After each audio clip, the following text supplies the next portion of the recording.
What I'm saying to you is, it's one of them Saturdays where I ain't got no chores and stuff to do. Can I get a witness? So it's like, you gotta do what today? Oh, feed them kids. Cut their college football on. Those in it all. Those in. You know it ain't like that when they're home, huh? Okay. Now I'm free. I got a good relationship with my wife. If she's watching this now, she probably all in the comments. Oh, that's what's going on. But anyway, yeah. She gonna find. Look, I'm gonna come home to a list because I talk too much. I shouldn't have said nothing. Hey, if you have a device or a phone, or if not, I want you to open your Bibles to 1 Samuel 13. Come on in. This will come on the screen. If you don't have a device at all, and that's okay if you don't have a device. It's no big deal. But if I'm gonna get anything to you that can help your life, impart into your life, my assignment is I am a pastor and a teacher, and so the Bible is my textbook for life. And there's not a circumstance or situation that that's not already in this book. I mean, you name it, it's already in here. And so these meetings, these chamber meetings that we have in person, all of them not in person. Sometimes we have outings, but they're designed when we meet in person for me to impart something as a man into your life. And so what I'm going to do is I'm going to use the word, is I'm going to use the Bible to do that, to make this impartation into your life. So if you can get 1 Samuel 13 for me, get it in the Message Bible, AV. It'll be 1 Samuel 13 in the Message Bible. And if you're following along, if you don't want to turn, it should come on the screen. But I just want to make sure you see the same thing that I see. 1 Samuel 13 and one verse 8 in the Message Bible. 1 Samuel 13, verse 8 in the Message Bible.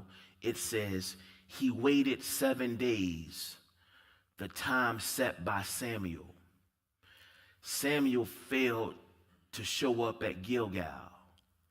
Samuel failed to show up at Gilgal. One more time. Samuel failed to show up at Gilgal. And the soldiers were slipping away right and left.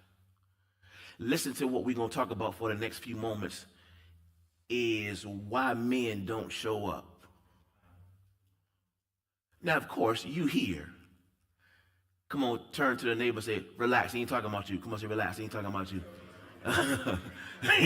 Okay,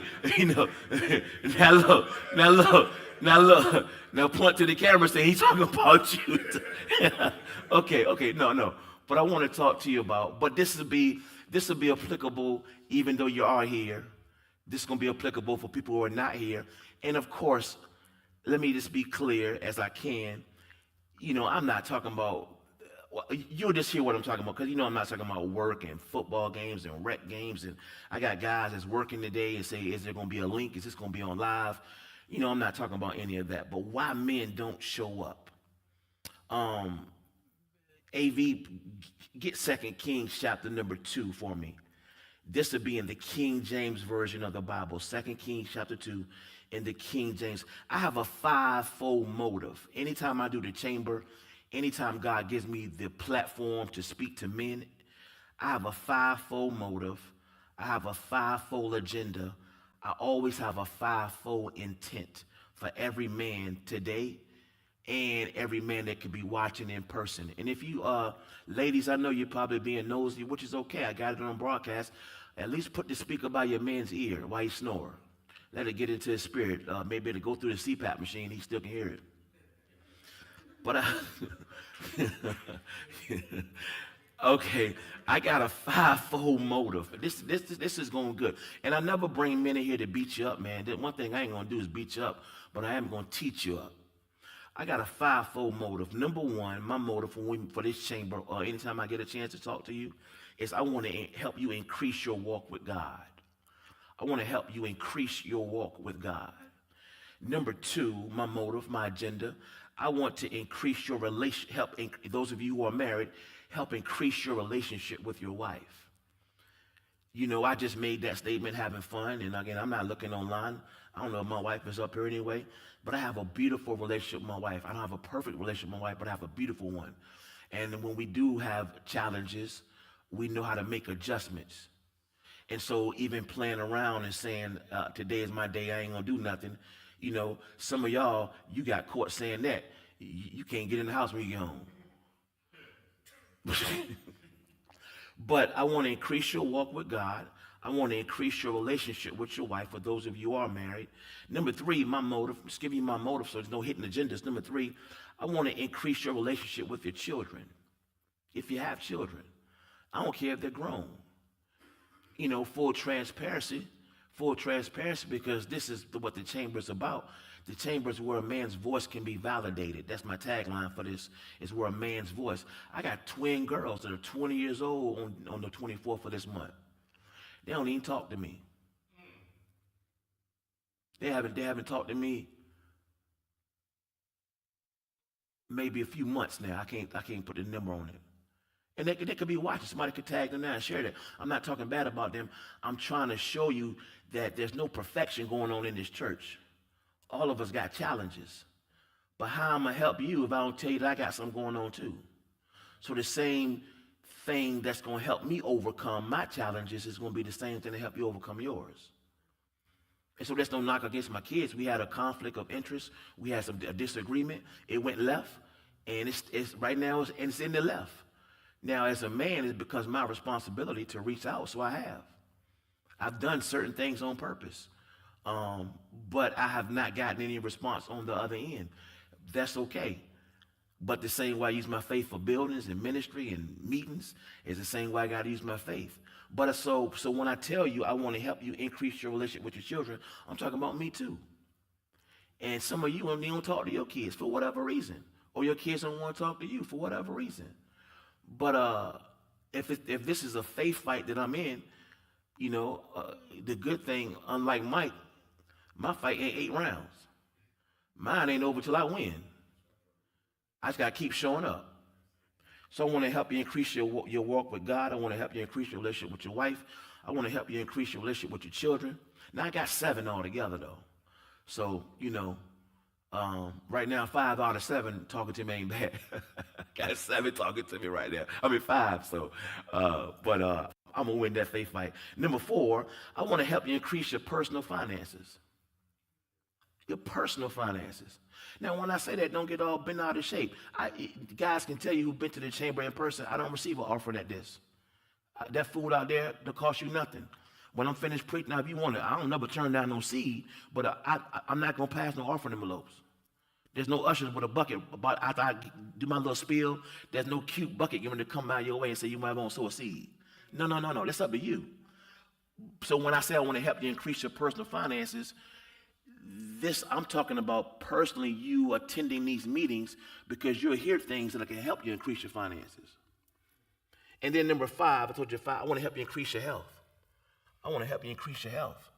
Quite frankly, some of y'all just out of shape, man. And it's dangerous. It's dangerous to have kids, to have grandkids. I got grandkids. It's dangerous to be in these positions that we're in. Or maybe your finances are in a great position, but how long are you going to be around to enjoy them? You know? And so that's my motive when I get with you. When I say, hey, we having a chamber meeting, even guys online, when I say we're having a chamber meeting, just know, okay, he got these 5 things in mind. He got these 5 things in mind. So I want you to keep something in mind. We go into 2 Kings chapter 2 in the King James Version. 2 Kings chapter 2, in the King James Version, starting at verse 1, the first verse we read in 1 Samuel 13, it says Samuel failed to show up at Gilgal. Samuel failed to show up. We're talking about why men don't show up. This is in the King James Bible. If you don't have it, it's on the screen. It says, and it came to pass when the Lord took up Elijah into heaven by a whirlwind that Elijah went with Elisha from Gilgal. Elijah went with Elisha from Gilgal. So remember in 1 Samuel 13:8 in the Message Bible, Samuel failed to show up at Gilgal. But now here in 2 Kings chapter 2, Elijah went with Elisha from Gilgal. So Samuel failed to show up at Gilgal, 1 Samuel 13. Elisha went with Elisha to Gilgal. Come on, say Gilgal. So what's up with this place, Gilgal? One guy don't show up. One guy follows his mentor from Gilgal. One guy don't show up at Gilgal. One guy does go to Gilgal with his pastor or with his mentor. Well, what's the deal with this place, Gilgal? Watch this. When you look this place, Gilgal, up, Gilgal is the place that represents a cutting. It represents the cutting away of the flesh. It represents circumcision and covenant. Gilgal represents a cutting. It represents a cutting away of the flesh. So when we talk about why guys don't show up, I just think it's ironic that if Gilgal represents a cutting, one guy didn't show up, one guy says, you know what, I'm going to go ahead and show up. It just shows me that most guys don't show up at meetings like this. It could be a marriage ministry your wife wants you to come to, a singles ministry your wife wants you to come to. It could be church. A lot of guys don't show up because they don't want to get cut. They don't want to be circumcised.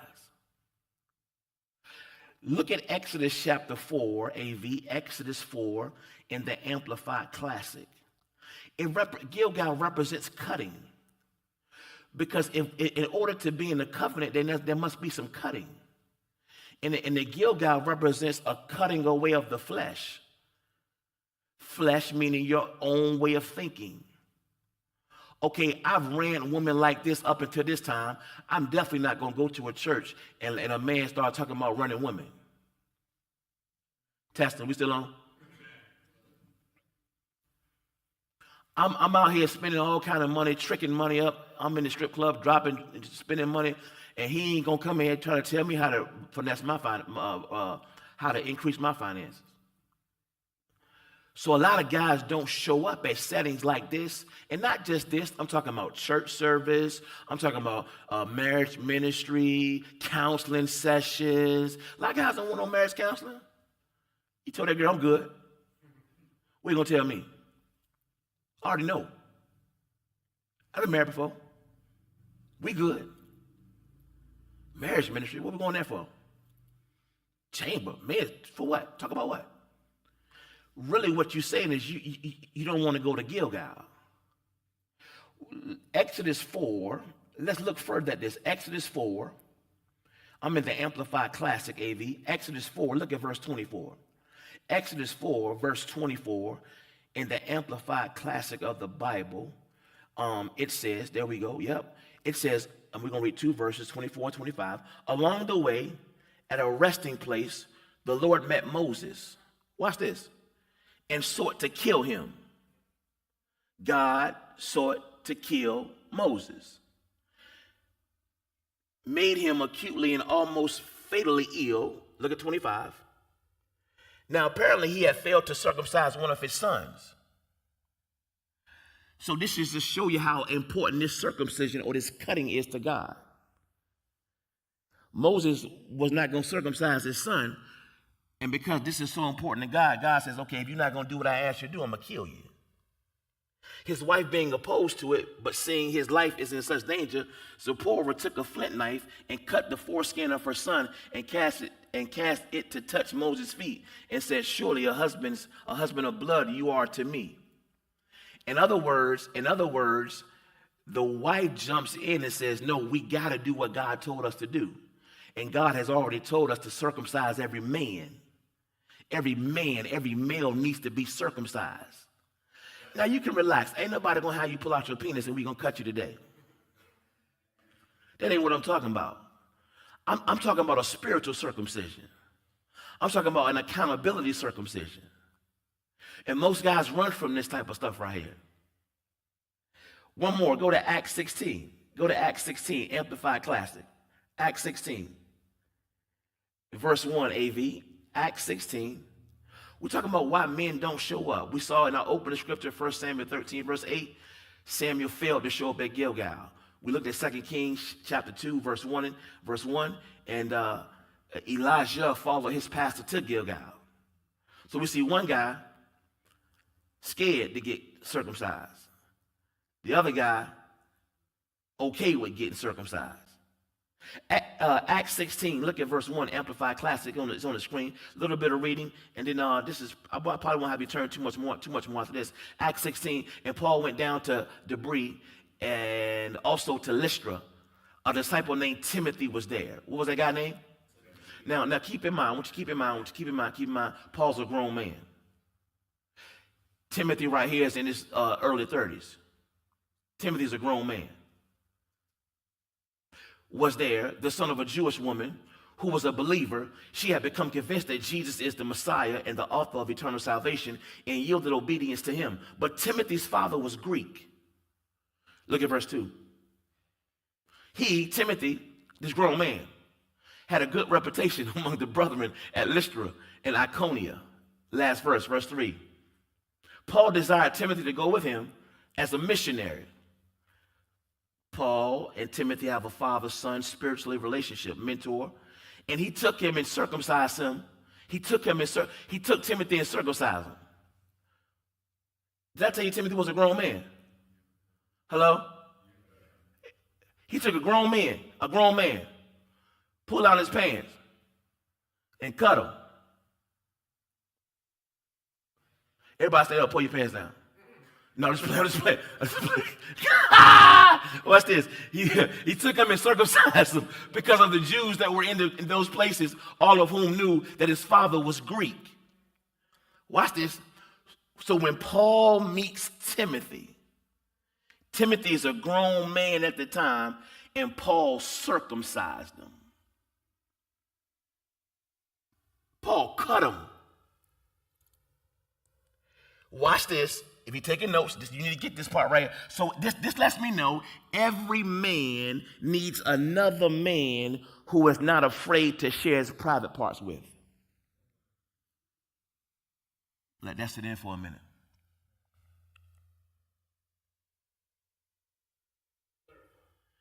Every man needs another man who is not afraid to share his private parts with. Now, of course, what we just read about Paul and Timothy, that's physical. What I'm talking to you about is spiritually and emotionally. Most men don't show up because they don't want to share their emotional feelings. And they don't want to be told what to do. So, of course, I'm using a parallel here. I'm going in between physical circumcision to you. Who is in your life that you can share your private parts with? Or you suppress them so much that all you got to lean on is the bottle. You know, you drink dark when you're really going through. Hello? Everything all right, we drink light. Got a little change, you drink Corona and Heineken. Broke days, not your light.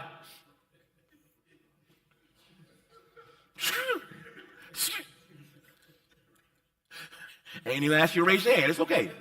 Just keep talking. Let's keep going. Every man needs another man who is not afraid to share his private parts with. When I look at this story between Timothy and Paul and everybody else, the perfect model is Elisha and Elisha. That's the perfect model. But I see some other models in Scripture where guys did not want to take their next step. Okay, you say you my pastor, you my mentor. This is what Timothy is telling Paul, because Timothy, again, he ain't no baby, he's a grown man. But he's allowing himself to be exposed to another man. See, this stuff, I only can help you. I'm not everybody's pastor, but so whoever your pastor is, because this ain't about recruiting people, but you need a pastor.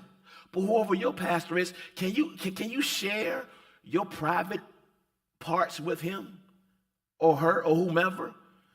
Because if not, you're going to hold all this stuff in. And you know, come on, man, you know what happened when we hold stuff in. Man, there's some angry dudes in here right now. Angry. I'm talking about go off angry. Either you done already beat that girl or you one step from beating her. You know, she do that one more time. Or you done already broke the cabinet, broke the glass, broke the door.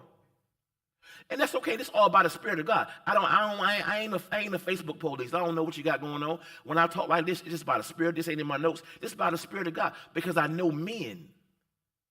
And again, the full transparency, the reason I can talk like this because I'm a man. And I had to get to a position of Gilgal and let another man cut me.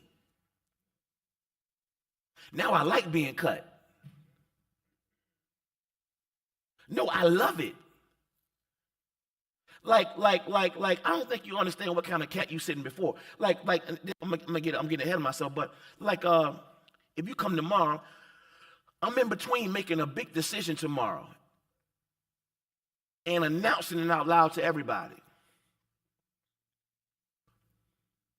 My wife knows about this. A few others know about this. I even got an approval.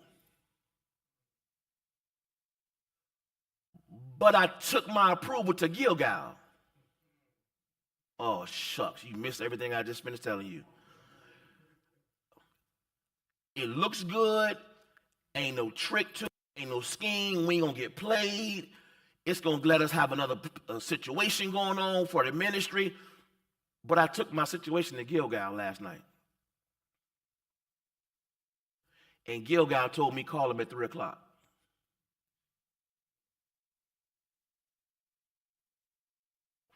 So as bad as and this is what I told my Gilgal,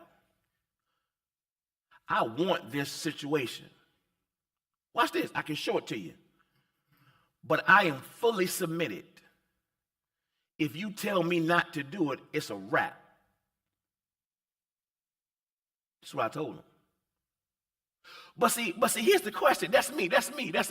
And really, I don't know what he's going to say. I mean, I can kind of catch the tone of the text message leading up to that statement I made because it sounds like to me he's getting ready to tell me no.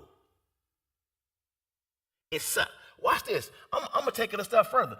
See, you think I'm talking about Apostle Michael A. Freeman. I ain't talking about him. That's my pastor. Apostle Michael A. Freeman has a guy up under him who coaches me, who mentors me. And I'm willing to submit my decision to him.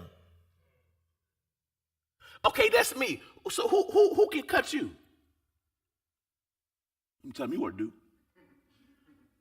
Who you think he is? Doggone man. I don't care what the pastor say. It's not somebody I talked to your wife. She said, well, how about JL say? I don't care what he say. He don't live here. He don't pay for nothing around here. I hear you in your house. I hear you. Can she call and tell on you? What if this man at 3 o'clock tell me no? I'm going to get right up here tomorrow and say, I know I had a big announcement, but this is a bigger announcement. I'm going to show you a man that's in authority but under authority. And I believe whatever instructions he give me that I'm going to follow is going to put a greater grace on my life. But I don't know why I'm stuck here. Who can cut you? Well, they can't cut you because you won't even share your private parts. Push your brother beside you and say, pause. Expose your private parts. Pause again. Josh's like, oh, Lord, what are you talking about? Now, you got to, listen, man, I'm telling you, you've been protecting these private parts too long. And that's why the marriage is where it is. That's why the finances are where they are. And I can teach this to you because I'm telling you, and listen, man, listen, everybody got their own little swag about them, their own authority and leadership, who you do. Man, listen, I think I know I am who I am, but Holy Spirit told me, if you say you submitted, send this to him. You telling everybody he's your mentor. Oh, I know what you want to do. You want to sign it first. and then act like you submitted. You want to sign it and say, hey, sir, look what I did. And then if it is stupid, it's too late. So now he got to mentor me through stupid. When he could have prevented me from doing something else. But I'm telling you, what I got going on ain't nothing bad. But your place of Gilgal can help you see from an angle that you may not be able to see. So, this is rhetorical, and if you're watching online, who can cut you? Who can pull back that flesh? That flesh meaning I got my bent on doing this. I'm going this direction. Can't nobody tell me what to do.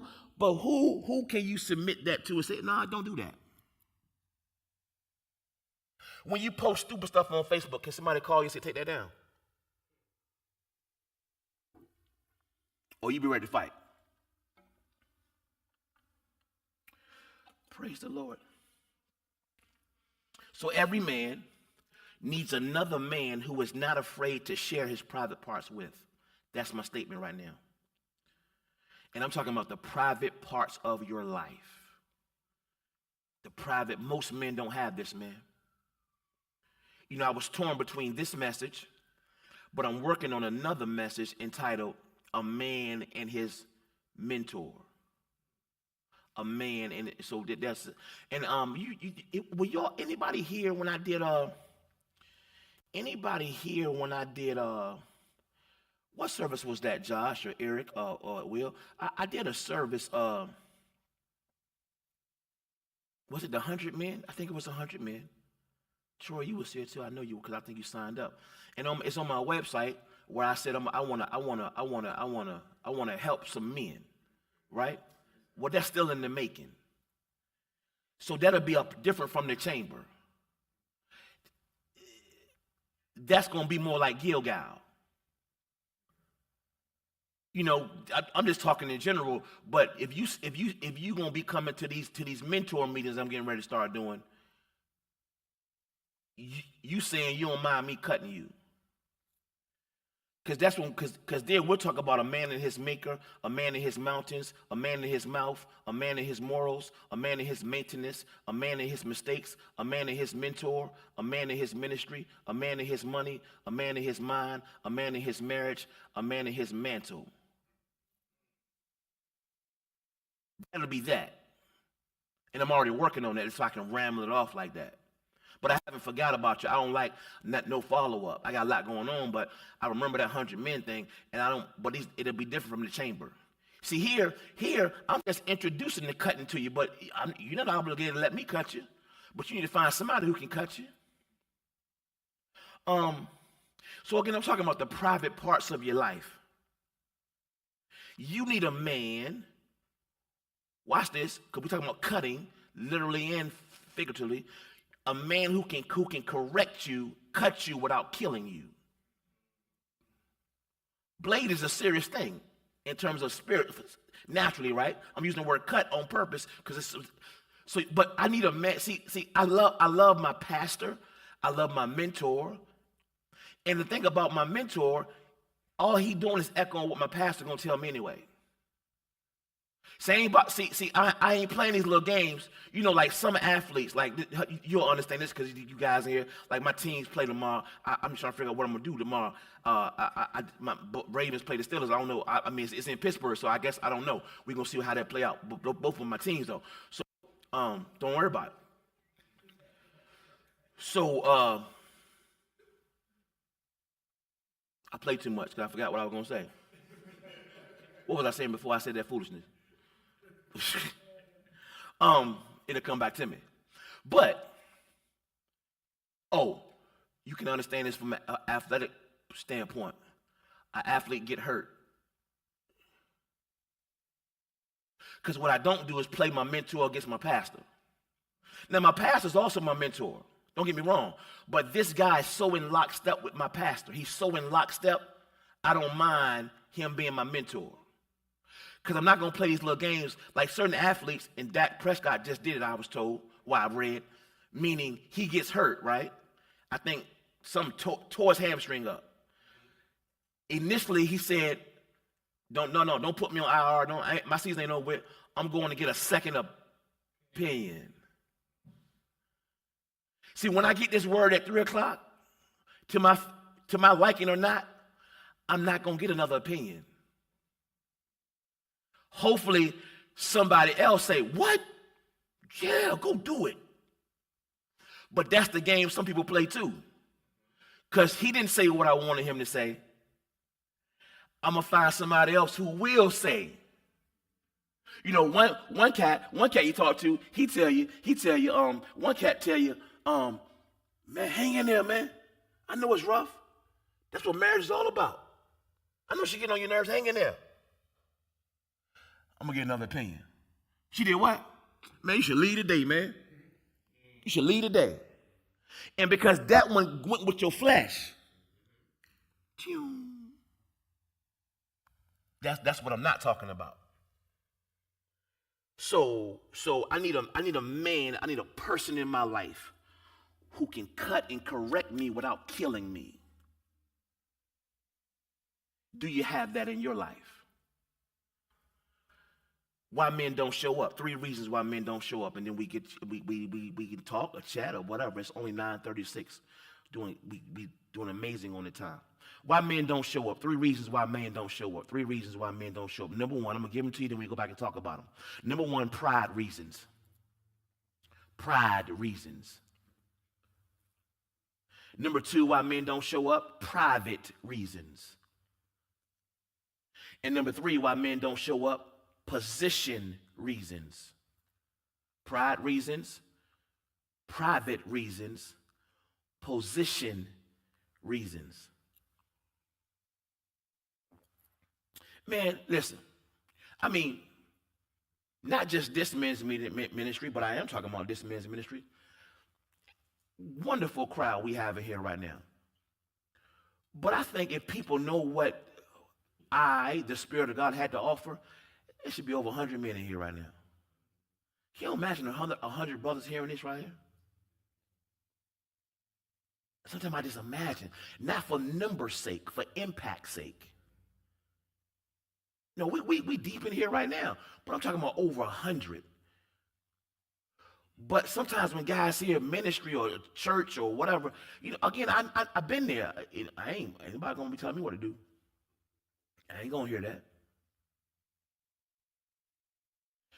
Proverbs 13 in the Message Bible came on the code.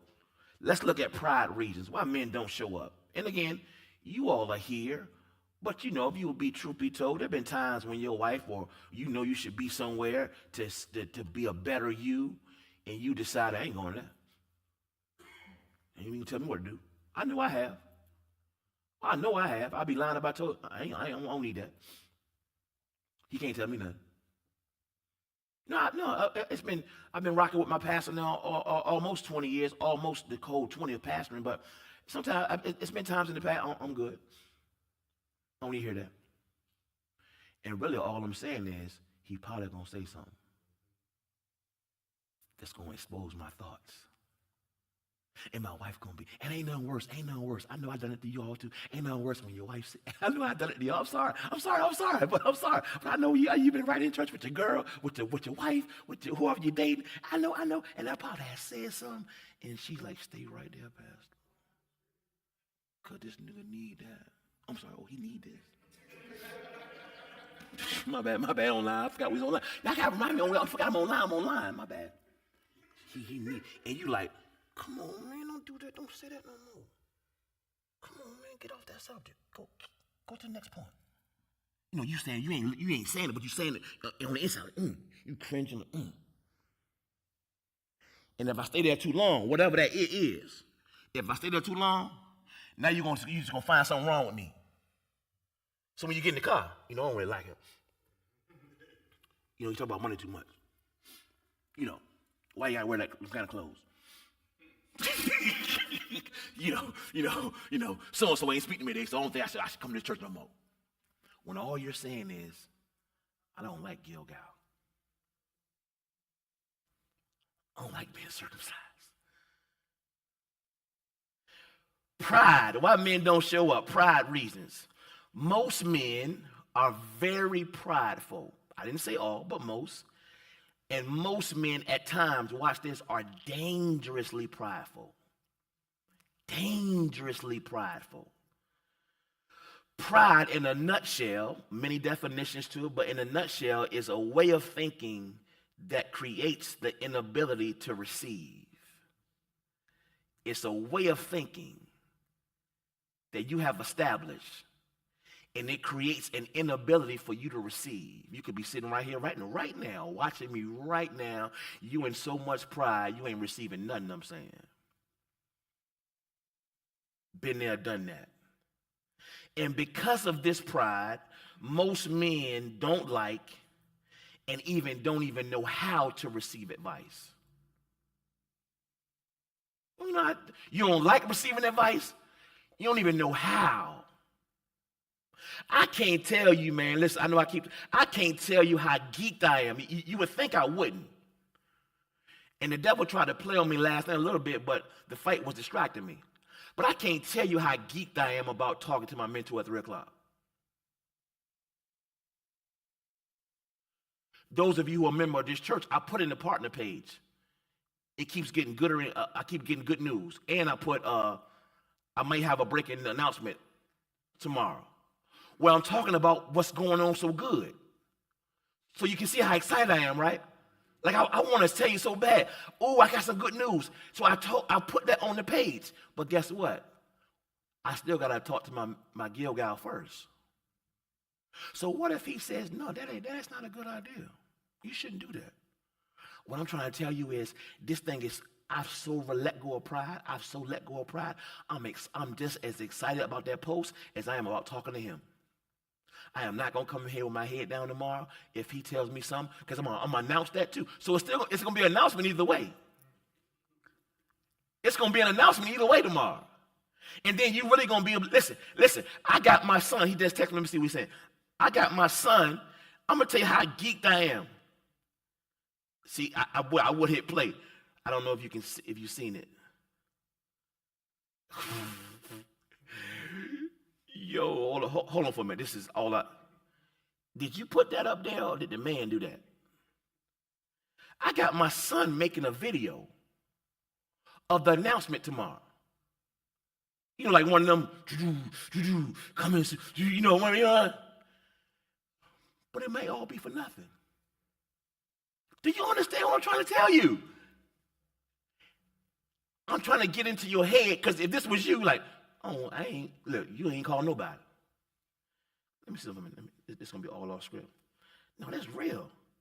Look, Eric, come here for a minute, because you know about this a little bit. Look what this man undone. Look. The man done put our name on the church, on the building. I ain't got no lease with you. He put a name on the building. My son just texted me showing me that, because my son probably was going to go out there and get some video footage for the big announcement. There may not be no announcement, because I got to go to Gilgal first. Oh my God, this is funny to me. Look, the thing about Samuel didn't show up at Gilgal. I'm showing up at Gilgal. And listen, and I ain't about to play hide and go seek. When he told me call him at 3 o'clock. And when I call him at 3, if he don't answer the phone, I'm going to call him right back. See, because that could be, some of y'all get real spiritual. That's a sign. He ain't pick up. At least I called him, God. He ain't pick up. No. So here I am sitting here. I didn't know this was going to happen. Talking about this pride.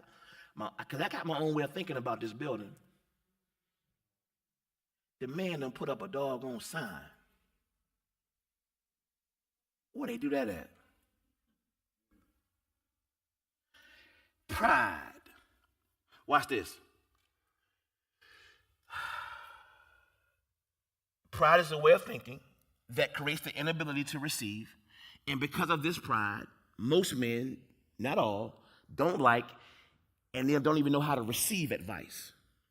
Watch this. So there's a certain level of arrogance And this kind of pride, mixed with flawed thinking that we already know it all.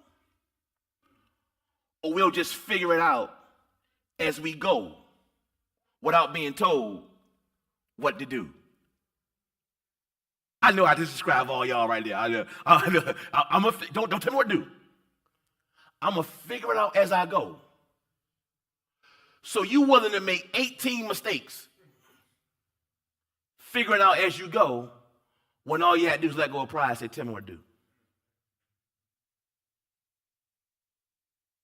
Proverbs 13 in the back Message Bible, one verse, Proverbs 13, you ain't got to turn and look at the screen. Proverbs 13, verse 10 in the Message Bible, arrogant know-it-alls stir up discord, but wise men and women listen to each other's counsel. This stuff all in the Bible, man. How wise are you? No, how wise are you? You know, I'm telling you, man, and some of your wives, man, you know, some of your, I know I haven't talked to nobody's wife in particular, no person like that, but some of your wives, and I'm telling you, they begging for you to get some help. Listen to somebody. Mine as well. Especially when it comes to situations like I'm in right now. But I'm offering her, I'm gonna tell you what sexy is. I'm offering her some security by me willing to say, this is what I want to do, but I'm gonna go ahead and run this by so and so.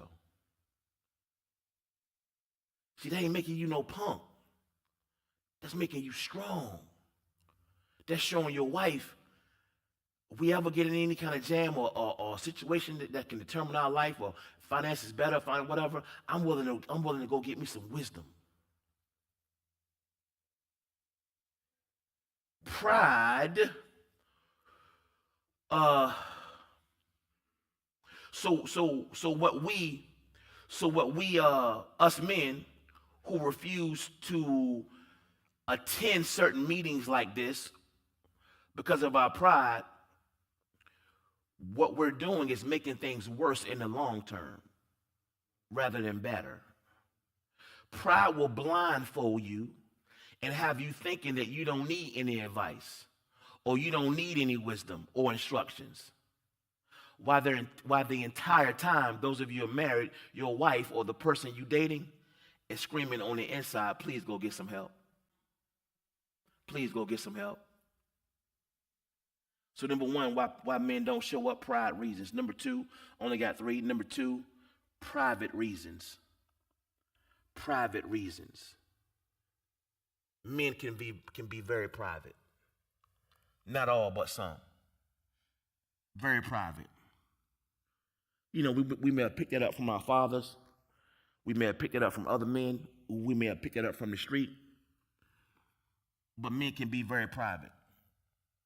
A lot of times, men don't show up to these type of gatherings. And again, I can't be talking about y'all because y'all are here. It's because fear of what we're doing in our private is going to get exposed.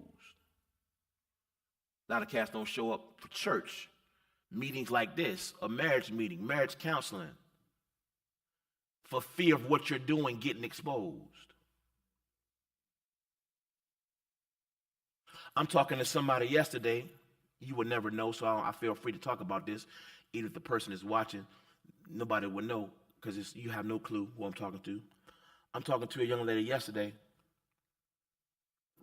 and she tells me, my wife too,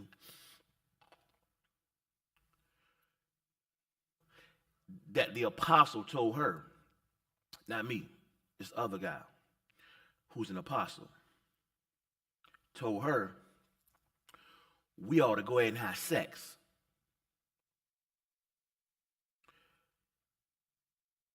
It's just like getting married. Once we have sex, we basically married. We ain't gotta have no wedding, go to no contract, get no license. Let's just have sex, and basically we married anyway. This is what the apostle said. This is what the apostle said. He says, you know, you got a lot of spiritual gifts, like a prophetess. So I'm the apostle. We should just go ahead and have sex. And then he opened up the scripture, so-and-so begot so-and-so, and so-and-so begot so-and-so. He said, so see, they ain't had no ceremony, they just had sex. That's what the apostle said. I thank God she reached out to my wife and to myself. And again, you would never know who I'm talking about. Not in a million years, and I never would tell you. That's not why I'm telling you this. I'm telling you this because if she had been in any kind of pride and she doesn't reach out, she on her back with her legs open. I thank God she's not. So that thing pissed me off because she one of my partners. I said, what's his name? Tell me his name. She wouldn't tell me his name. She wouldn't tell me his name. I'm going to see the goons again. No, I'm just playing. No, she wouldn't tell. No, I'm just playing. She wouldn't tell me. Oh, she wouldn't tell me his name. I said, he know my name, don't he? He know who we are. Why I can't know who he is? But see, that's a private, this guy, who I don't know, I still don't know who he is, why guys don't show up private, this guy tried to keep that private. Because he knows if that ever gets exposed, and my son right there, that's a real sign. Oh, you did that sign. Okay. Wow. Mind blowing. But a lot of guys, man, again, you could be here, but I'm not judging you. None of this is about accountability. This is about this circumcision, this spiritual thing I'm talking about, this cutting, this place of Gilgal. A lot of guys, man, you got some private stuff going on, and so coming to a meeting like this, you know, and you got to know it's the Spirit of God, because I don't know other than a handful of you personally. We friends or out, guys I went to school with, like my best friend and all that. But the rest of y'all, you got to know if you come to this church and you hear something from here that seems like it's in your personal space, it ain't because I'm stalking you. It ain't because your wife or girlfriend reached out to me. It's the Spirit of God trying to expose to make you better. So a lot of times men don't show up to these type of gatherings is because fear of what they're doing. How you handling your finances behind the scene, how you treating that girl behind the scene, how you treating your kids behind the scene. Because we all can put on costumes and act like everything good. Proverbs 28:13 in the NLT, Proverbs 28 in the NLT, it says, people who conceal their sins will not prosper. But if they confess and turn from them, they will receive mercy. People who conceal their sins, there it is on the screen, will not prosper. Prosper means to do well, advance, succeed. I don't know nobody that don't want to prosper. Well, if you hiding stuff, you working against yourself when all you got to do is get some help. Now, again, when I say help, I know we guys, I'm talking about trusted help. Somebody's not going to be putting your business in the street. Somebody who ain't going to use that against you. I come from the same cloth many of you come from. This was a struggle for me early on, but once I realized my pastor really had my best interest at heart, he really had my back, I could say some stuff to him, I could share some stuff with him that he would never tell anybody. It just freed me up. Same thing with my mentor, because he just like an echo of my pastor. I could say some stuff to him. I mean, some judgmental stuff too. Some stuff that the average cat would just judge me all the way to the grave about. I've had to tell my pastor. And he looked at me no different. No different. I'm only saying that to you because I'm a man in authority, but I'm under authority. So the same way I've been trained, I trust, for those of you who are your pastor, I can be trusted the same way. I would never, if you needed me to be this position for you, I ain't about to put your business in the streets. I ain't about to preach about you. But how we going to get help, man? How we going to get out of this cycle? Here it goes again. It's about to be 2025. Are you about to be in that same cycle? And quite frankly, man, ain't nothing you can't tell me listen. You know I'd have been to the penitentiary. You know I was a master jerker-offer. Maybe you don't know. Addicted to porn. Wesley was my guy. Don't even worry about it. You know I struggled with pornography. Been to the penitentiary. Divorced. Embarrassed. All on certain freaky websites. So my point is, ain't nothing you can say to me that's gonna make me go, oh. So why you holding that stuff in? When you got somebody who's, you know, and I can keep going. The list goes on and on. You got somebody. Listen, man. People don't know. Some of y'all do know. I've been married now since 2019. I almost didn't make it out the first 6 months of my marriage. Well, everybody was praising the Lord. J&G. Ooh, the dream couple. We almost didn't make it. Over some stuff that I was hiding. It looked real good out on social media. We almost didn't make it. Because I got deceived and to figure out I should just hide this. And so guess what? I didn't prosper. Because you conceal your sins, you won't prosper. How embarrassing that would have been. Out of the first marriage, failed. Got in this one all over social media, and then failed. I said all that to be, I ain't got to tell you my business, but I can help you. I know I can help you. And that's why we have these type of meetings. Not for you to get up publicly and start talking, but I'm just saying, I'm just dropping a seed in your ear. So if I'm somebody that you need to reach out to, if I'm not your pastor, you need to find you one. You need to find you somebody who can be your, where's your Gilgal? When you get ready to make that decision that can impact your ministry, your life, your marriage, your kids, who do you call? Or you just go with what you've been doing? How many more bad decisions can you afford to make? And when I was thinking about this property, and again, trust me, I have not been told it's a bad decision.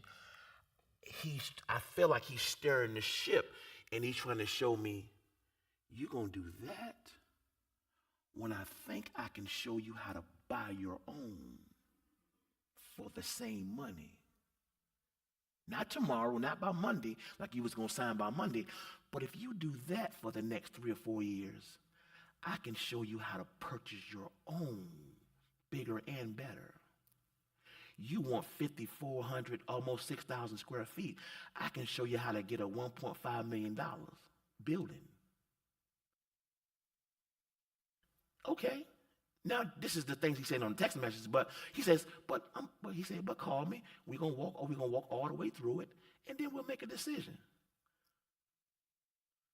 But see, here's one thing you'll never hear me say. As it relates to my pastor. Now, then again, you got to have this kind of relationship with your pastor. I'm not telling you how a relationship with me. If it's my pastor, and this other guy's probably the only one in terms of who I'll let speak into my life like this, because you can't let everybody speak into your life. But this guy has a proven track record. My pastor and this other guy. I've never left Apostle Michael A. Freeman or this other guy. I've never left them and say, okay, I'll pray about it. I've never left them and say, I'll pray about it. Okay. Whether you go to this church or not, any church. How many of you come to church to hear God? You come to church to hear from God, right? That's not your question. You come to church, hopefully that's why you come to church. I'm not trying to trick you. You come to church to hear from God, right? Okay.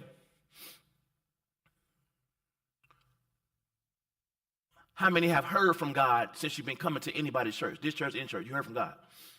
Okay. You saw him? God. Okay. But you came to hear from God. So who you think God's speaking through? No, ain't gotta be me, your pastor, right?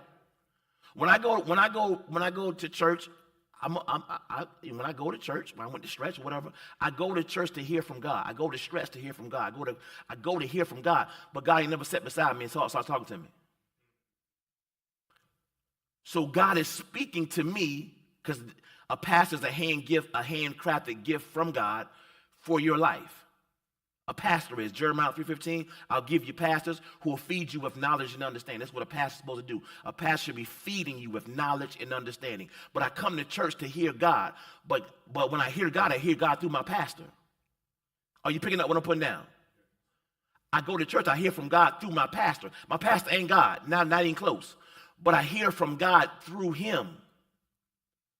So when I call this man at 3 o'clock, or my mentor, or my pastor, because I'm going to call both of them, but when I call this man, or if I call my pastor today and ask him about a building, and he tells me what he believes about this building, why am I going to pray when I believe God is speaking to him through me, for me?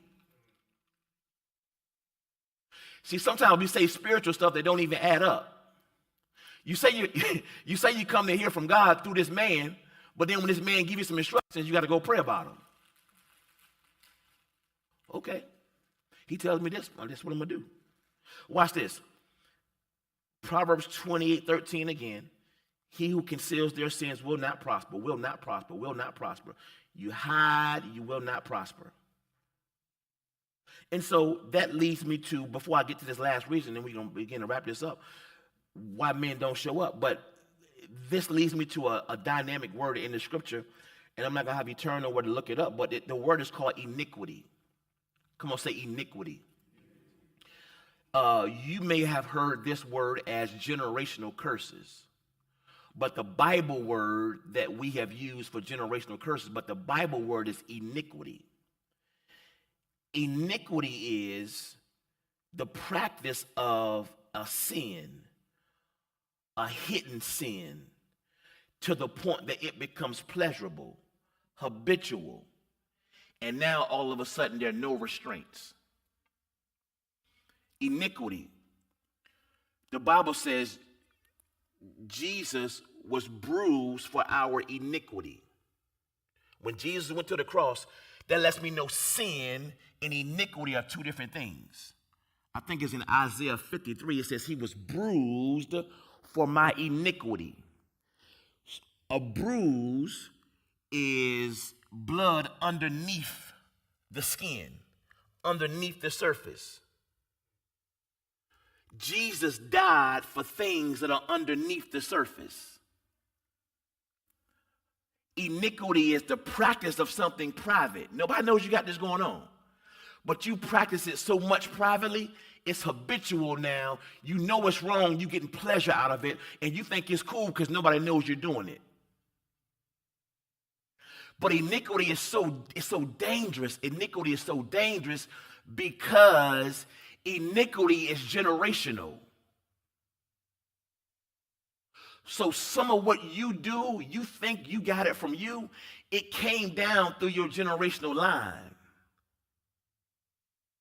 You watching porn on your phone, but your dad and granddaddy had the magazine under the mattress. Hello? And you trying to figure out why you have such a bent towards certain things, drugs, alcohol, pornography. Like, why is it so easily? And you're a good person, but you don't realize this thing has been passed down to you generationally. So the moment you got exposed to pornography, you jumped on it right away. You latched on like a pit bull. But I'm just using that. But you can see iniquity in the line of not taking care of your kids. Your great-grandfather didn't take care of his kids. Your granddad didn't take care of his kids. Your dad ain't take care of you. And guess what you're doing to your kids now? Even though you made that vow. Remember that vow you made? Remember that vow? When I have kids, I ain't gonna never be like my daddy. And you find yourself easily tempted not even to call them babies. Not even to check on them. That ain't what you want to do, but it's iniquity. Okay, this will help you understand it better, how this gets passed down. You can see this in prison. In the generation after generation after generation, your uncles, your daddy, your granddaddy, all been into the penitentiary. And you've been too. But the good news is Jesus died for, it's like going to the hospital You ever went to the doctor, and you should go to the doctor. You fill out that chart. They want to know anybody in they want to know your family history, right? High blood pressure, diabetes, heart attacks. They want to know, it's about you, but they want to know in your history. Because even medical science know there's certain practices that get passed down. So if you have high blood pressure that runs in your family, they know it's prone for you to have it too. What's the same thing with having babies out of wedlock and paying child support? Listen, man, this child support thing was so heavy on me, man, and taking care of my kids and not taking care of my kids. And I'm like, wow, man. But when I look at a history of my family, and this is no excuse because the Bible says Jesus died. This can be eradicated. Jesus died. But if you don't know this, you can't release your faith forward. So I saw a long history in my family of men not taking care of their children. And I realized I need to stop this generational curse. Horrible father, man. Good as a guy I am, horrible dad. And I don't mean, I'm talking about horrible dad because it's not my kids' responsibility, it's mine. Horrible dad to the kids that were not in my house. That's what I mean. So the kids outside of my house are looking in my house like, wow, you do that for them? That's what you do for them? What about us? We ain't asked to be here. No, you ain't married to our mama, but how about us? Horrible. But I seen that happen in my family. And I did not know how to stop it until I started taking communion seriously. Because that communion cup, that's why I teach on communion. Jesus died for these practices. He died for these things. So now I don't have to pass the penitentiary down to Dejan. Man, my uncles all been to the penitentiary. Look, my biological dad been to the penitentiary. And my stepdad went to the penitentiary. My granddad had been to the penitentiary. All this come down generational. And I've been to the penitentiary. Ain't no different. High blood pressure, come right on down. Heart attacks, come right on down. It's a spiritual thing. So some of you do what you do, but you don't realize this came from somewhere else. But what I'm telling you is, you got to come to meetings like this to hear about it. Because how can you stop what you don't know about? Y'all know the story of David, right? The Bible says that boy David was a man after God's own heart. Y'all heard that about David before? He's a man after God's own heart. This boy David somewhat introduced us to pornography. He's supposed to be out working in the field fighting. He stays home, looks across the balcony, see the girl butt ball naked, and say, ooh. And then lays back and just watches her. I got to have her. Find out she married to one of his men, sets this dude up. It's murder for hire. We got a little porn going on. Put this dude on the front line. I'm going to knock off his wife, put him on the front line, let's have him killed. This is a man after God's own heart. Somebody Google this verse. Psalms 51. In fact, put Psalms 51 on the screen for me, AV. You can start at verse 1. Let me see something for a minute. Psalms 51 is David apologizing to God about what he did wrong. Let me see verse 1. This boy David is going to tell you what I'm trying to tell you, but I want you to see it from David, a man after God's own heart. This is David repenting. Let's just read for a minute. Have mercy upon me, O God. This is right after he had Uriah killed and slept with Bathsheba. According to your loving kindness, according to the multitude of your tender mercies, blot out my transgressions. Keep going.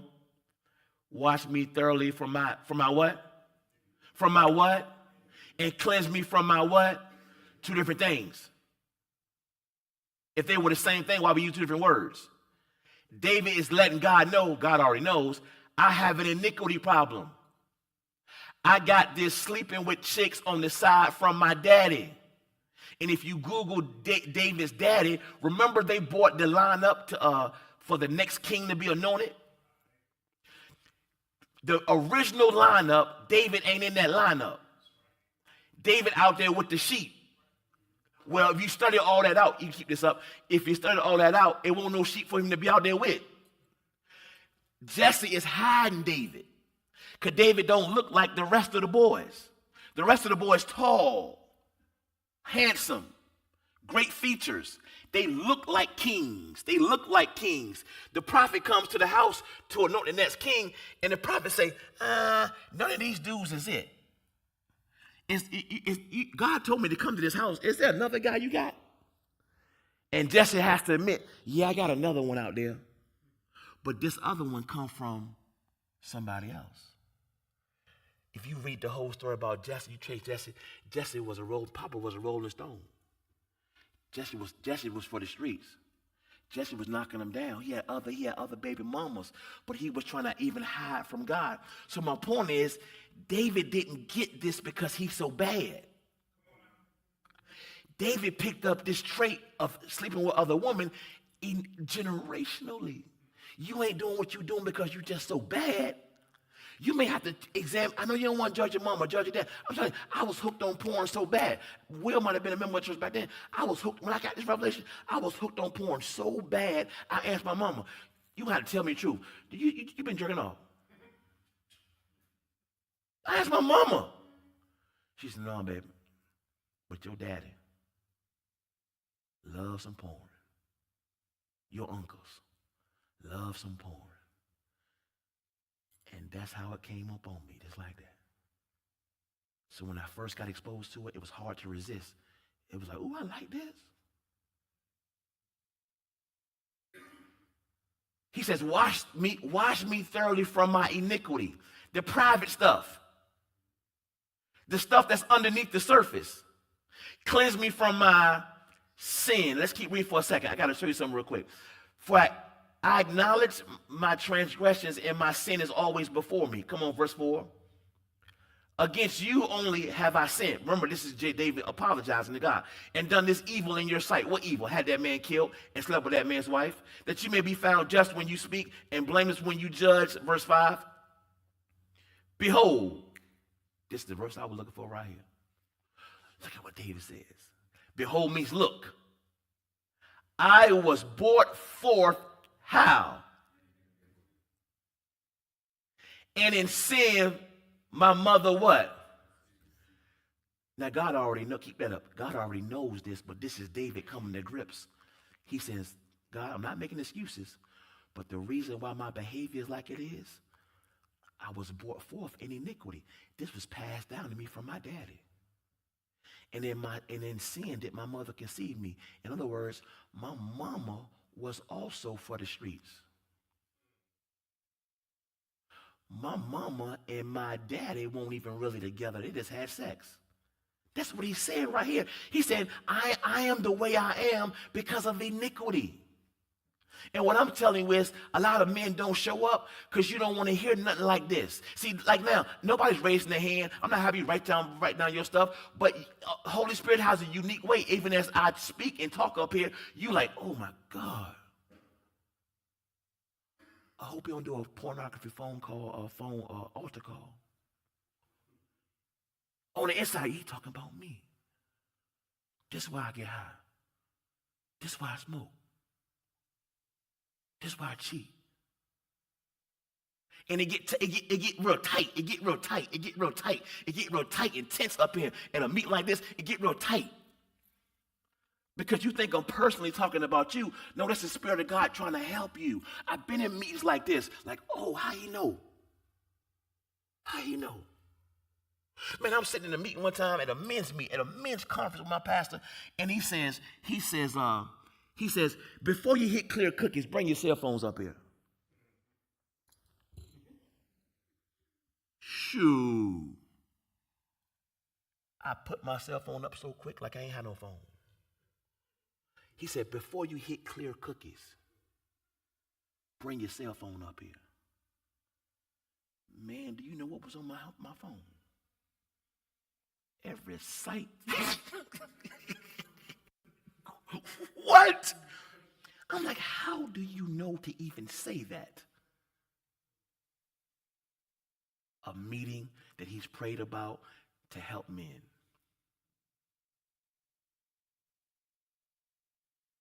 Last reason why men don't show up. Don't worry about it. Don't hit clear cookies. I don't want you to mess up your bank statements or whatever. Just keep it. I ain't gonna mess with you. I know it go bank statement, it go ESPN, it go X videos, it go Pornhub. I know. Don't worry about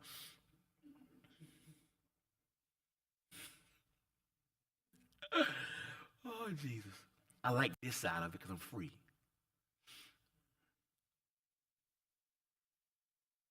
Why men don't show up? Position reasons. Position. What I mean by position, I simply mean change. Change. Most men, not all men, when we know we're wrong, and the results and the fruit that we get, that we're seeing in our relationship, in our finances, in our life is not good, we know we're wrong. We know it ain't working. But a lot of men refuse to change their position. That's one of the dumbest things in the world, man. I know I'm not getting no fruit. I know I'm not getting no results. But you won't even change. Your wife complained about the same thing. Why not just change? You're getting the same position. You're getting the same results. You're producing the same fruit, the same exact fruit. You're getting the same fruit, but the pride won't let you change. I ain't changing. I'm going to keep doing like this. This is what I do. This is how God made me. And so you got several different mindsets. I'm not going to talk about them because y'all are smart, but you can figure it out. When you won't change, man, there are 4 different types of mindsets that not just men, but all people have.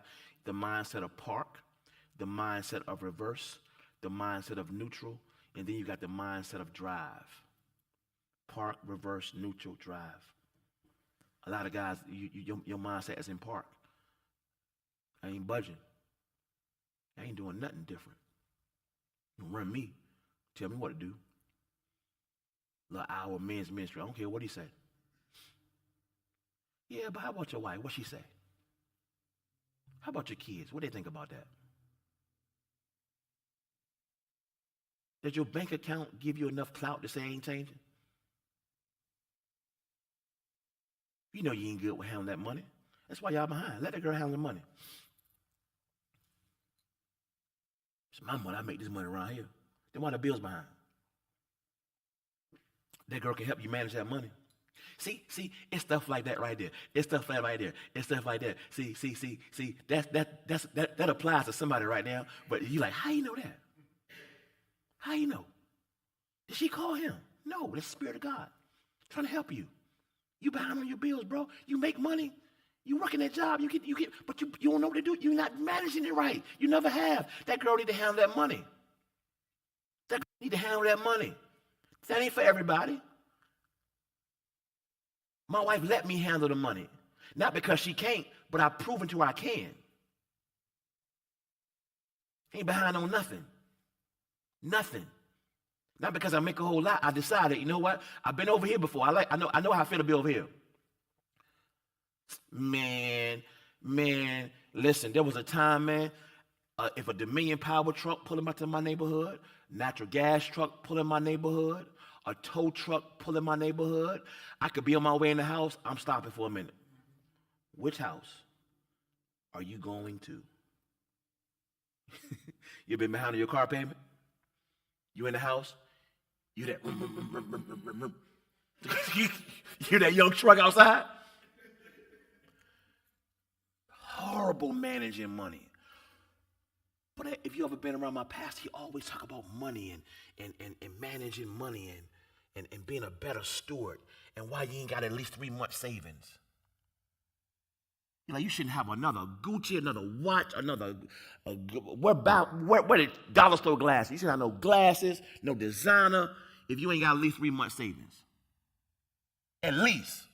Now, you should have more than that, but at least, bare minimum. See, I'm hearing stuff like that at his meetings, and I'm like, I ain't telling you what to do.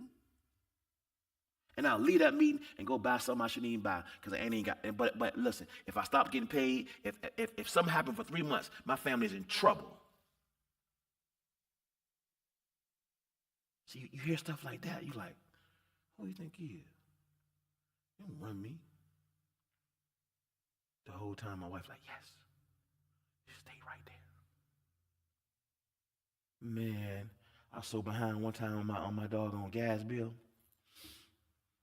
I'm out here driving I think I was driving a Lexus then.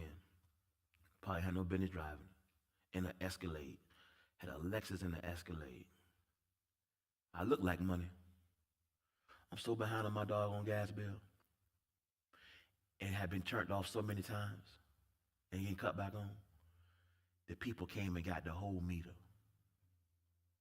No, not the pen. Y'all know about the pen, right? You know about the pen, right? We can finesse that. If we know what we're doing, we can finesse that pen, right? Even when that water get cut off, you call the homie. We got that long thing.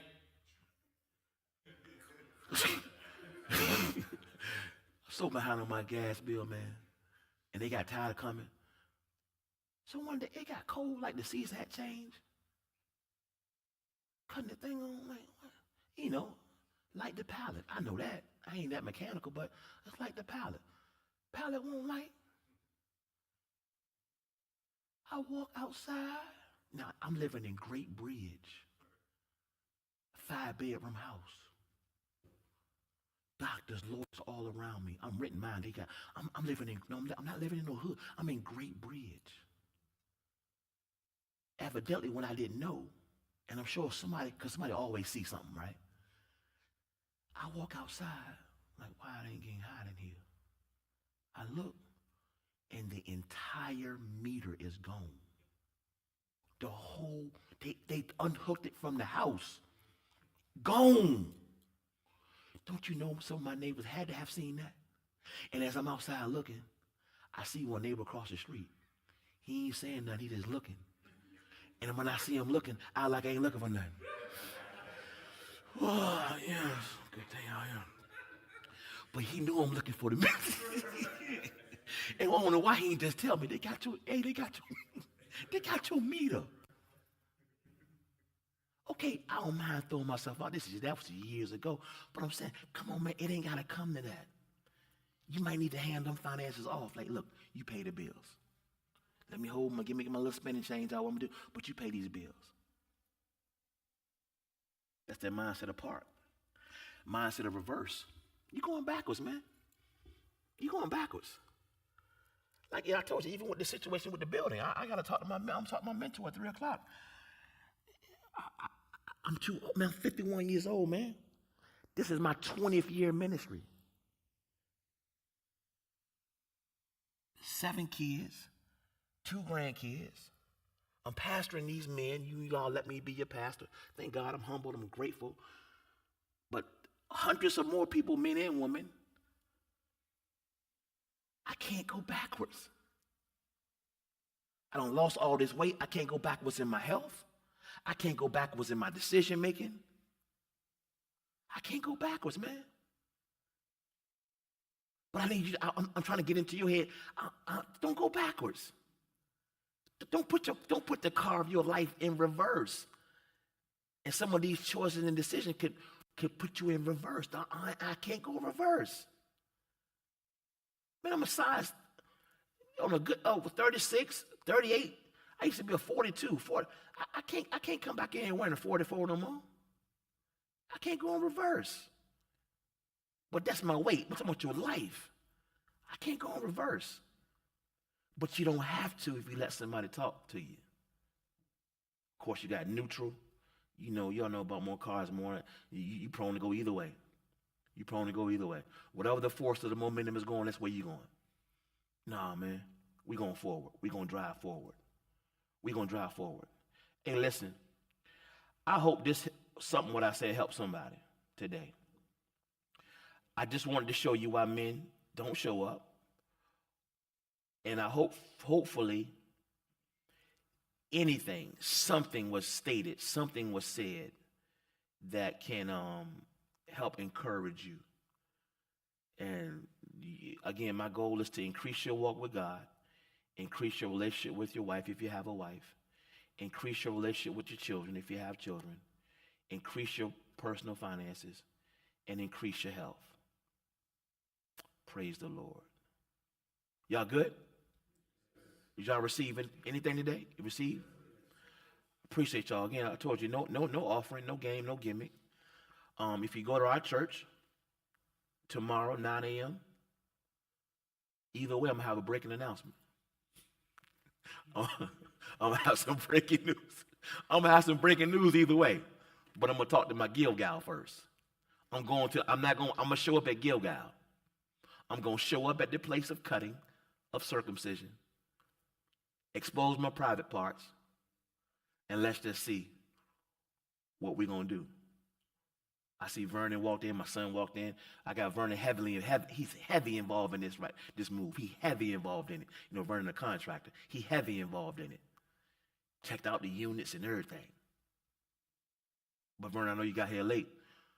But I'm talking about having a mentor, having a pastor, allowing that mentor or pastor to cut you or circumcise you, correct you. So while everything looks good, listen, I even went to the city yesterday. Went to the city of Portsmouth. There's no cap. I share my phone. I talked to the mayor. Today's Saturday. I talked to Mayor Shannon yesterday morning. Yesterday morning, I talked to Mayor Shannon. Yeah, I got you. We good. This should be good to go. I got the mayor. I got a contractor. I got people in this church that can lay carpet and paint. I talked to the landlord all the way down. He asked me, you know what he asked me? He asked me, are you a Jew? He said, you must be a Jew. Because the way you negotiate me, I ain't never been negotiated like this. He said, please don't tell. I can show you, this is black and white. He said, please don't tell nobody I done this. Because then everybody else going to try to take advantage of me. I said, I don't want to tell nobody. My point is, I got all this in my favor. I even got y'all hype. But I got a 3 o'clock appointment. And we still going to be hyped tomorrow either way. Because I understand circumcision. I understand it, man. I'm just trying to throw myself out here as the best example I can. What decisions you got going on that you ain't ran by nobody? All right. So, Evan and Terry are not here, but they couldn't make it. But 2025, we won't have another chamber to 2025. Here's the idea for this, guys. The idea for this is to meet one time, fellowship the next time. But what I'm going to do, I'm going to get with Evan and, Vern is here. Evan, Vern, and Terry. And what I want to do is, the church overall, my admin team, they're supposed to hand me a calendar for the year, December the 1st. I review it, tweak it, and then so the calendar will be set. So we're going to put the chamber on the calendar for the whole year. But I want to plan the events out in December. So we're not guessing where we're going to go hang out at. You know what I mean? So you already going to know. Give me till mid-December or whatever. You'll already know when is it in-house, I'm teaching, or when is it we going to Top Golf, we going bowling, we going somewhere. So that way it's more organized. I let it slip through the cracks this year. This is on me, I'm the leader, so it slipped through the cracks on me this year. But but the first one I want to do, I do want to do an outing. I want to do something. And I also want to find how we can do some charity work, like some help some people, be a blessing to some people as well. So I want to bowl, I want to fish, I want to play pool, I want to do all that. But I also want to make sure we find a way that we can help serve in the community some kind of way as a bunch of men. You know, women do it all the time. So, but I'm gonna plan the whole year out, and then put it in the chamber page, the whole year of the dates that we're gonna meet, when it's in-house, when it's out-house. And if you have any ideas, join the chamber page for me. You don't have to be a member of the church, but I think it's, Vern, they gotta click something, right? I mean, they gotta get approved, right? Okay, but yeah, But if you're not a member of the chamber, it's black and red. You can't miss it. But pull out your phone for me, find it, the chamber, and then I don't know, answer the question or quick click to join, because I post a lot of stuff in that page that we don't post on the public page. So that way you can just keep up to date with us. And again, you have a church home already, that's fine, man. I'm not going to ask you to join our church today. I'm not going to ask you to give an offering today or anything like that. We have service tomorrow. You can make those kind of decisions tomorrow. But this is just a fellowship. I wish early on in my Christian walk that I had this. I probably did have it, but didn't take advantage of it.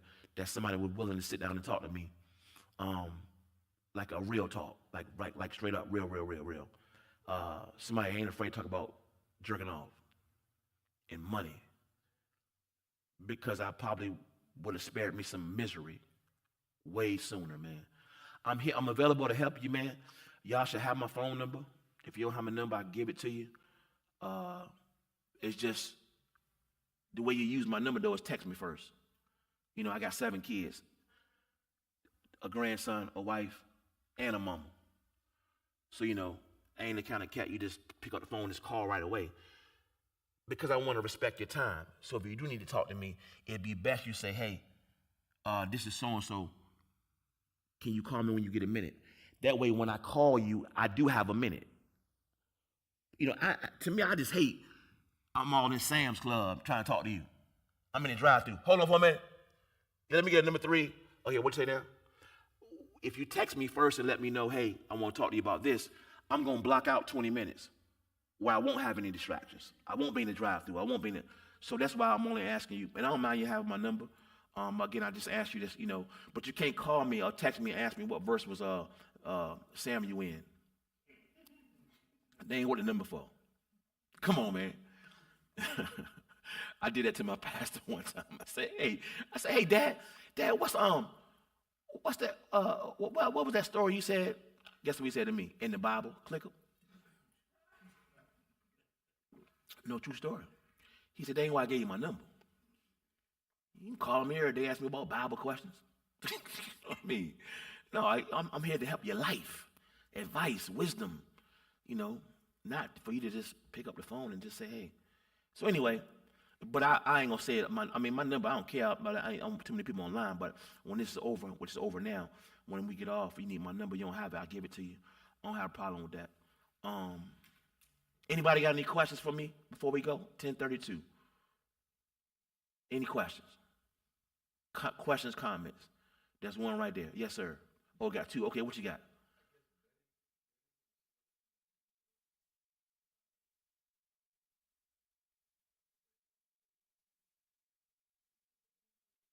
Mm-hmm. Vetting, you said? Yeah. So I'm going, that 100 men thing I was telling you about. I'm gonna teach on this mentor piece for real. But what I would say, I use a scriptural principle for a mentor. Can y'all put Hebrews 6 and verse 12 on the screen for me real quick? I'm gonna show you a scriptural principle I use for a mentor in the selection of a mentor. Hebrews 6 and 12 is one of my guides I use. And I'll show you one more, and maybe this will help somebody else out.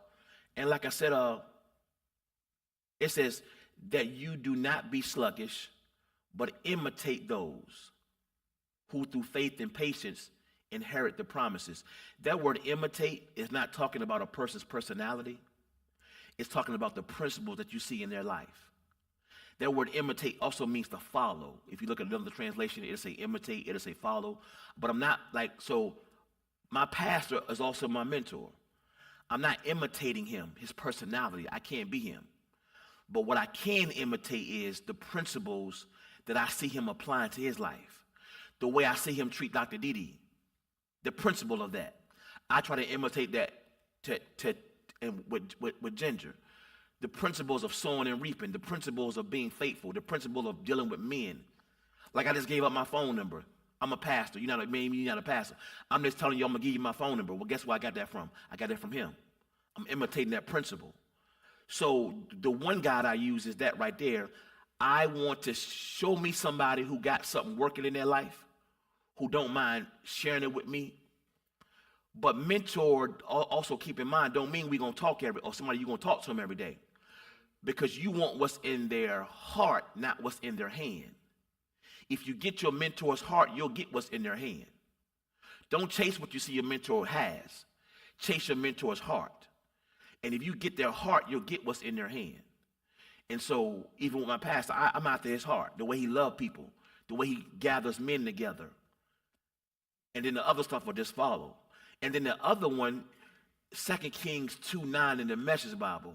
2 Kings chapter 2, verse 9 in the Message Bible is another guide I use.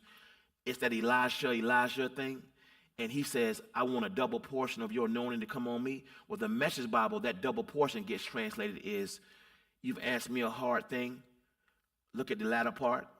I want your life repeated in my life. I want to be a holy man of God just like you. That's also how I guide who I want to see somebody, not perfection, but I wouldn't mind that man's life being repeated in my life. You know what I'm saying? In principle. Wow, that man ain't perfect, but like even my mentor, okay, I wouldn't mind his life, every good thing that's in his life repeated, because I see something. So that's kind of the guide I use. That's my vetting right there. That's how I vet, the mentor piece. Is there another question?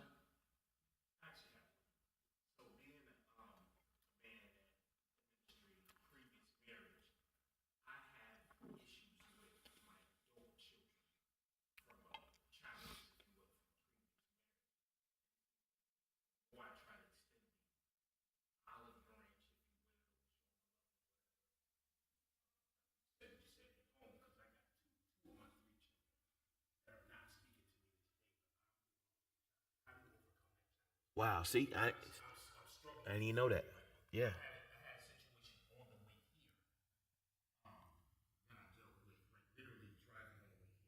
Yeah,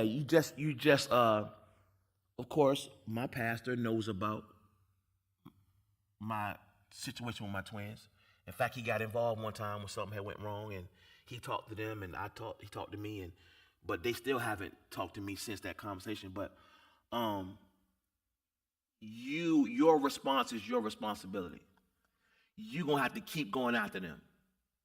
See them as kids. I know they grown, but always see them as kids. As a father, and I think they got me blocked, but I text them anyway. Maybe one day they'll be unblocked, but I text them, love you. National Daughters Day, I showed up at their job. They wouldn't see me, but I sent a card in there. I sent the cash app. I ain't get thank you, I ain't get nothing. National Daughters Day about 2 months ago. Somebody from the church told me they work over here. I went right to the job. I caught a lady coming out. I said, the twins working there. My point is, I'm showing. I'm going after them the best I can, without disrupting their life. It would have been a disruption had I went into that restaurant, and it could have turned into drama. But what you're not gonna say as a grown man, because you still a child, that I start going after you. You know what I mean? So yeah, you gotta. You're the father. Grown, 25, 30, but you're the father. At the same time, a real life example. My son's sitting back there right now. We ain't always been on good terms. Every situation is different.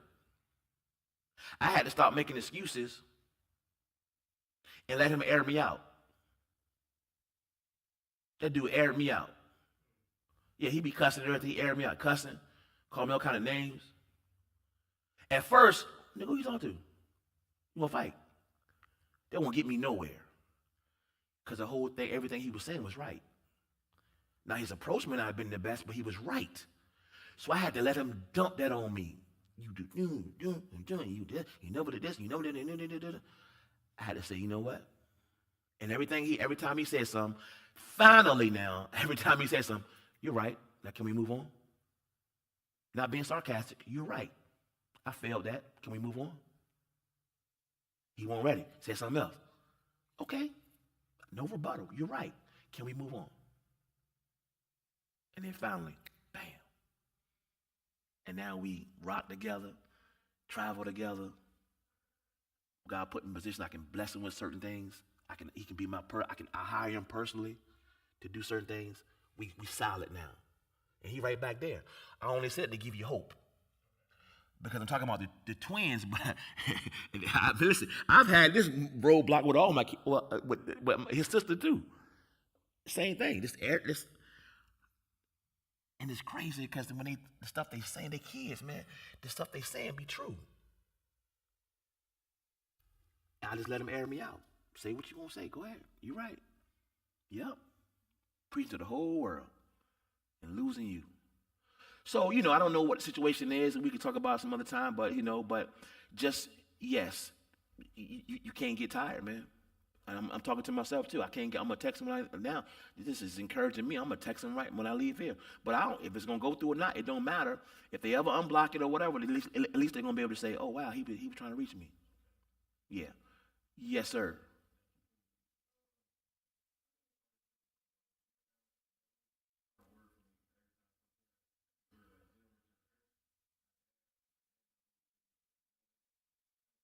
Mm.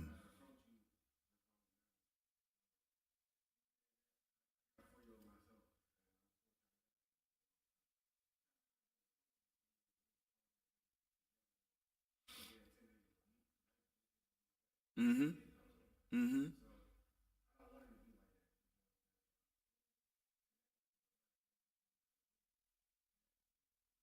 Man, I appreciate that. That's my biggest joy, man. I don't know what you all, anybody perceive of me, but like, you gotta remember, I'm not doing this for an offering. I'm not doing this to get you to join my church if you're not a member already. I'm doing this because it's a burden. I don't know a lot of platforms like this where you're gonna get the real. Um, and so now with the generational curse thing, which is iniquity, once you identify it, now the way you avoid it is make generational choices. It's a curse at first, but now I see it. Yep. So what I'm gonna do, because life is choice driven, I'm about to make different generational choices now, with the help of God, with the help of other brothers in here. So that's good stuff. Anybody else before we go? But that blesses me, man. That's my only reason for doing this. I promise you, my only reason for doing this is to help somebody, man. I'm not perfect. I ain't got it all together, but this is my assignment to help. I like to help brothers, man. I like to help men. And thank y'all for just listening to me. I didn't know this many men was going to come, but I would have done this if it were 3 people, then I would have done the same thing. People tell you I go hard regardless. Even though I'm old and stayed up too late last night. Jesus. I ain't staying late tonight, though. What time Colorado play today? 12. Oh, we got to go, y'all. No, but cause sometimes they play that late. No, sometimes they play that late game, man. I'm like, oh, Travis on the score again. Oh, I be tired, man. I would love to go home. And I got a free day today. You ain't gonna hold my day up. What else I got? I gotta get out of here, boy. Yeah. But I don't know what my wife said on that live. I know she said something on that live, probably. Because you watching me. I got me a young free day today, too. She got a speaking engagement at 11. And then she got somewhere else to go. Man, I'm going to feed them kids some Panda Express or something. Yes, sir. Don't be hating because you got chores to do. Aaron. What else? Y'all good? Y'all good? Everybody's good, man? Who y'all got tomorrow, Steelers or the Ravens? Ravens? Ravens? Okay. It's in Pittsburgh, though, right? Who you got tomorrow, Chiefs, Buffalo? That's in Buffalo, right? Listen, if the Bills don't win tomorrow, when they ever gonna win? Dang. Okay. Is it one more good game? That's just 2. All right. Yeah. Oh, what? Yeah, that's in Lambeau. That's in Green Bay, though, right?